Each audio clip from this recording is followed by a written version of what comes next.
We're making Gobi SABJI.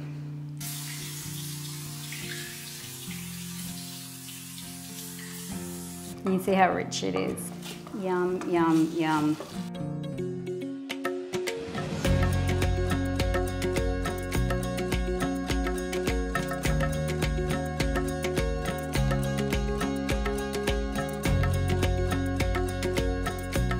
Cauliflower is a vegetable that's used across the regions of India.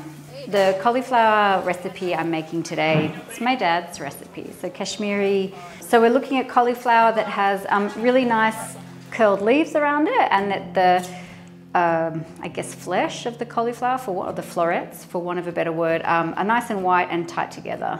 There are a few different techniques for preparing cauliflower for a cauliflower curry.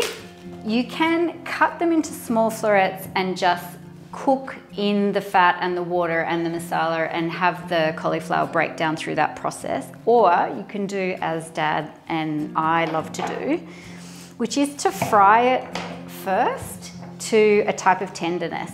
This technique it's a twice cooking method.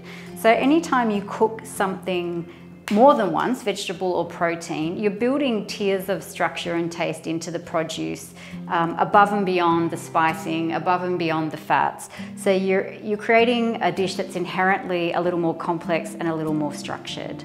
Now, masala, as you would know, as you've watched through my channel, is inherently complex and structured. And so it really does fit quite beautifully into produce that has had a lot of treatment through the cooking process, because sometimes otherwise the spice can be overwhelming. So I find that preparing the produce properly has a really nice effect on the end result.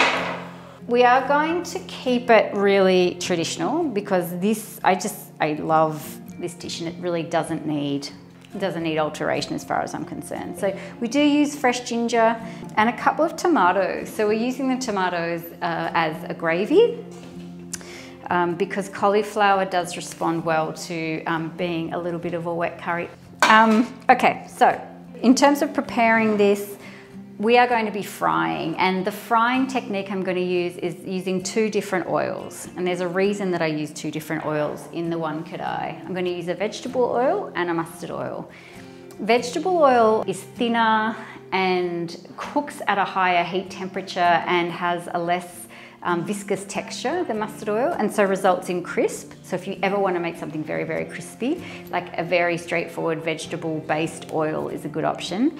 But mustard oil imbues flavour, and it imbues a floral quality, a little bit of heat, and it also gives the cauliflower, because it is a bit more viscous, it does contribute this very rich, unctuous texture that a vegetable like cauliflower benefits from, because there is no real inherent softness in this vegetable in terms of texturally. It's quite hard.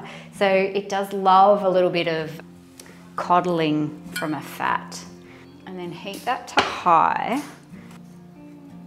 So I'm just going to prepare my tomatoes to blanch them and then peel them and puree them.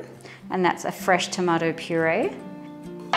So I'm just putting a cross in the bottom, a snick, just so that it makes it easier to get the skin off after I've blanched them.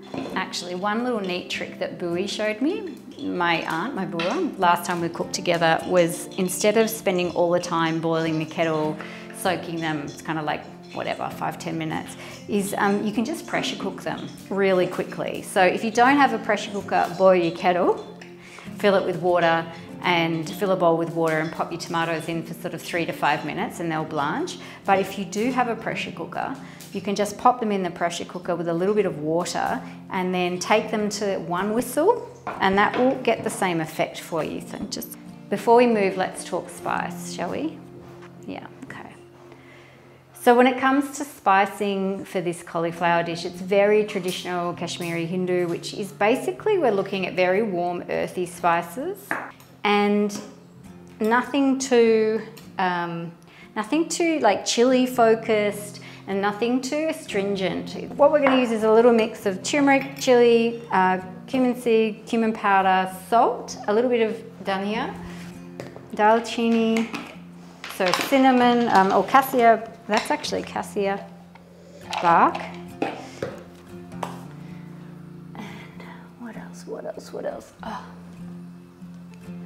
A little bit of hing and a little bit of salt or ginger powder.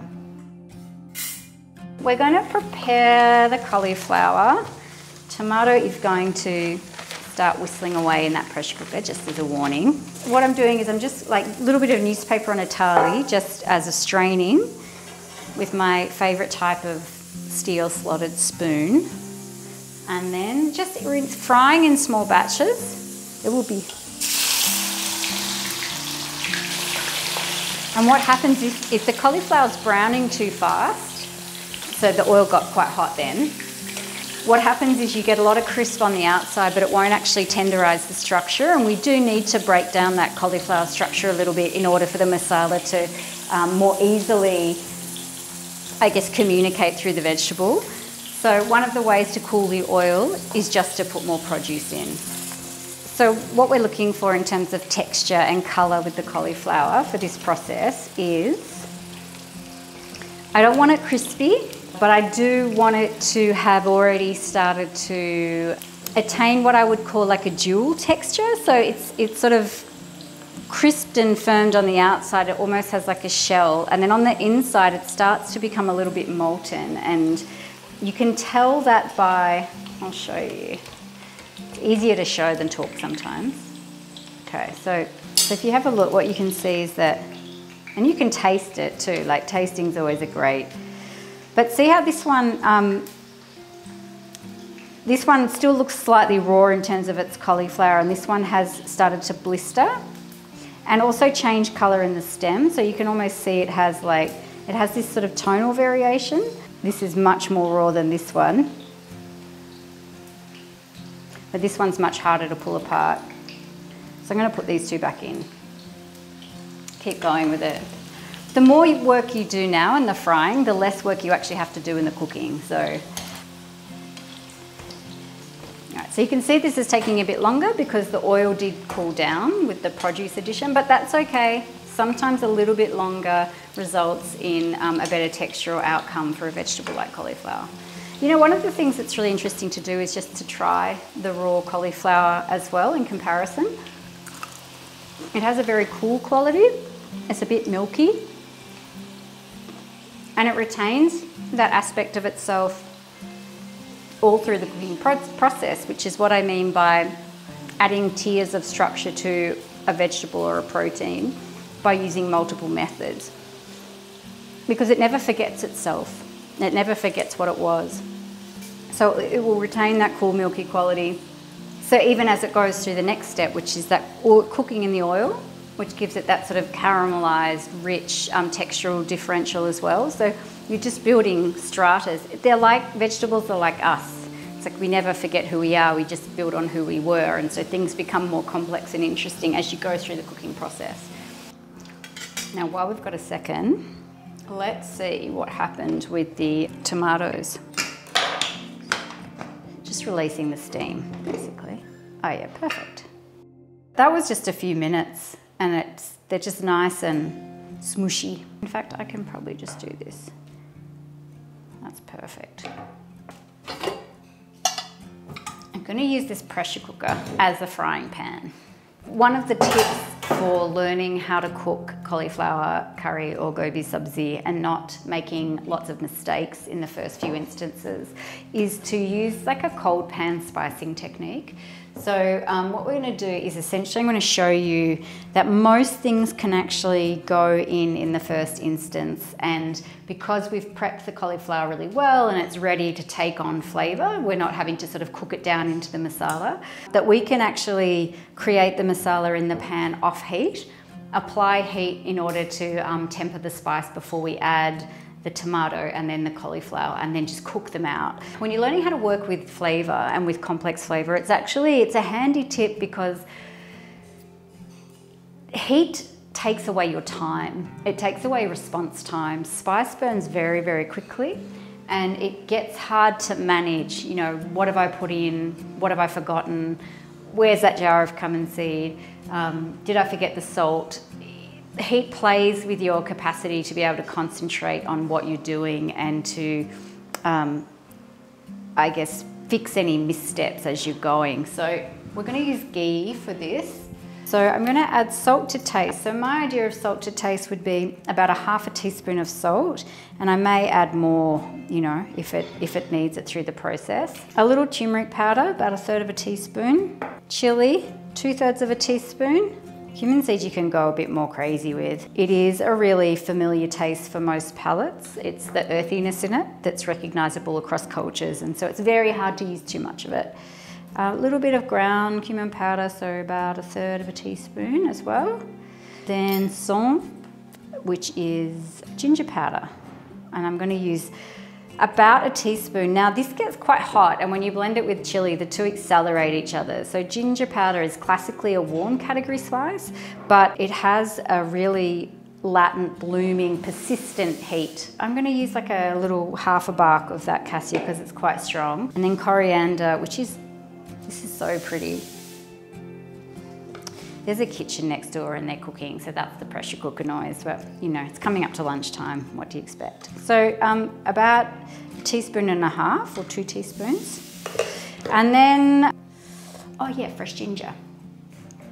Okay, so just not too much actually because ginger's quite strong. She says as she puts it a big handful, but anyway. And then some ghee. So I think Bui made this ghee. I think that's what Shivani said.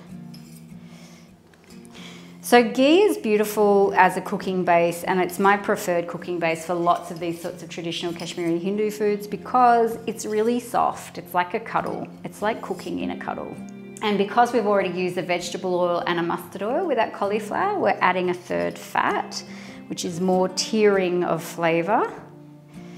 So tiering flavour is one of the methods you use to build really complex structure, where you sort of building in different aspects of either a fat or salts or, you know, cooking, so like frying and then cooking again. You're basically doing something more than once in order to create more structure in the dish. This is going to go on to heat, and then the tomatoes I'll add once the spice is tempered, and then I'm going to throw the cauliflower through and just give it like 15 minutes to sort of break down and bed down into the masala, and it's ready to go. I think I prefer a wooden spoon for this bit. So we're just going to temper, and then you can taste the masala here as well. I'm actually going to put a bit more ghee. So once it's tempered, it should taste, and this is one of those tips for spicing, is that the masala should be delicious already while it's tempering before any produce goes in or any cooking process takes place. So if it's not balanced now, it's not going to magically balance later unless the structure of the dish requires you to add more masala as you're going through, in which case obviously you're still adding things in, but in this case we're not. We may add a little bit of garam masala at the end. Yum. No, it's just my favourite thing to eat in all the world, this sabzi, I swear. Tomatoes are going to go in. Now because they're so, they've been so broken down, you can just put them in whole like that and squish them down. And you can see it's starting to cook off and cook down. I want to add the cauliflower in before all of the liquid from the tomato is cooked out, because I want the cauliflower to benefit from spending some time in that liquid before it cooks into a richer, thicker gravy. Yum, yum, yum. So serving suggestions for a Gobi sabzi like this is obviously in a traditional capacity. You might have it with roti or chapati, a little bit of dal.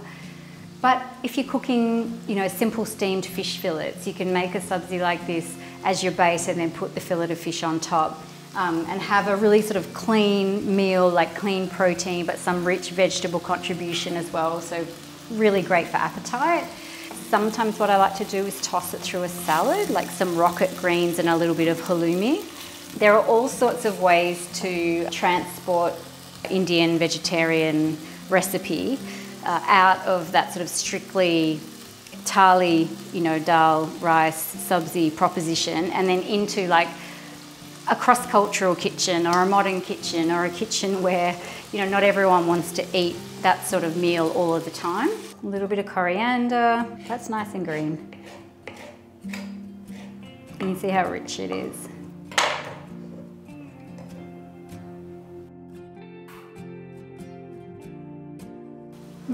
Yum.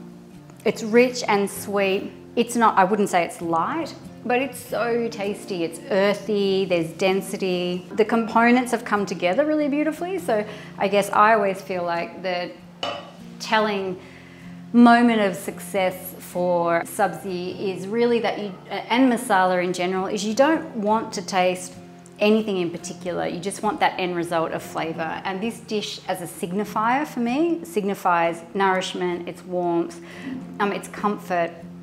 It's not super spicy, it's not very challenging, but it's very dense flavour and it's delicious.